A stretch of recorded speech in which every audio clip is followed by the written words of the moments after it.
அஸ்ஸலாமு அலைக்கும் ஆல். நேத்து சொல்லியிருந்தேன் இல்லையா 2 ப்ராடக்ட்ஸ் வாங்க போயிருந்தோம் சொல்லிட்டு. ஸோ அதில் ஒன்று தான் stainless steel medium gas stove 3 burner. அதுதான் நான் வாங்கியிருக்கேன். இதை பார்த்தீங்கன்னா நான் ரொம்ப நாளாக பார்த்து வச்சுருந்தேன். மிடில் கிளாஸ் ஆச்சு நம்ம டக்குன்னு நினச்சோடனே ஒன்று வாங்க முடியாது இல்லையா. ரொம்ப நாளாக பார்த்து மீடியம் பிராண்ட் நல்லா இருக்குது, இது நல்லா எரியுது, இது ரொம்ப பிடிச்சிருக்குன்னு நான் பார்த்து வச்சுருந்தது தான். இப்போ தான் எனக்கு வாங்க முடிஞ்சுது. நான் வச்சுருக்கிறது பார்த்தீங்கன்னா ப்ரெஸ்டீஜில் 2 பர்னர் பிளாக் கலர் வச்சுருக்கேன். அது வந்து எனக்கு வாங்கினதுலேருந்தே எரியுது வந்து பார்த்திங்கன்னா சிம்மில் வச்ச மாதிரி தான் எரியுமே. 1 ஹவர் ஆகிற வேலை பார்த்தோன்னா 2 மணி நேரம் ஆகும். ஸோ அதனால் காலைல டைமில் எனக்கு லஞ்ச்லாம் கட்ட ரொம்ப கஷ்டமாக இருக்குது.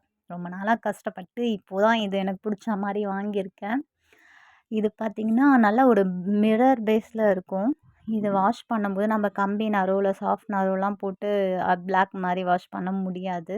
இது வந்து ஒரு சாஃப்ட் கிளாத்தில் நல்லா ஒரு ஷாம்பு வாஷ் மாதிரி தான் நம்ம க்ளீன் பண்ணி பண்ணணும்.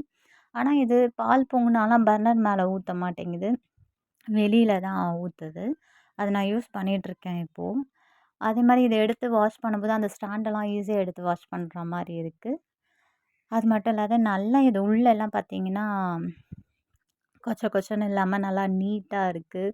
நல்லா ஸ்லிம்மாகவும் இருக்குது. இது வந்து ஒரு 4500லேருந்தே இருக்குது. ஆனால் அது ரொம்ப தின்னாக இருக்குது. நல்லா வெயிட் வச்சு யூஸ் பண்ணுற மாதிரி இல்லை.